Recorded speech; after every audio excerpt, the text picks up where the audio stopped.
না। ও A+ পাইছে, ও সফল হয়েছে, ওর চাকচিক্য, ওইটা দেখেই হ্যাপি হবেন না। এই চাকচিক্যটাই তার পুরো লাইফ না। মানুষ যেটা শেয়ার করে ফেসবুকে, এটা হচ্ছে রিল। লাইফের কি রিল বুঝেন তো না?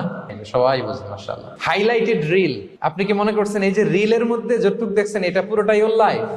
না রে ভাই, ওরও অনেক কষ্ট আছে, ওরও অনেক ব্যর্থতা আছে, ফেইলিওর আছে, ওইটাও ঢেকে রাখে, ওটা তো প্রকাশ করে না।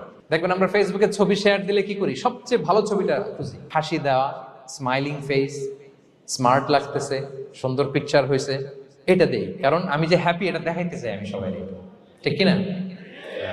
তার মানে আমার দুঃখের অংশটা তো আমি শেয়ার করি না। সো আপনি কারো চাকচিক্য দেখলে অবাক হবেন না, এটাই তার হোল লাইফ নয়। It's not the entire picture of his life. এটা হচ্ছে হাইলাইটেড রিল। এটা কি?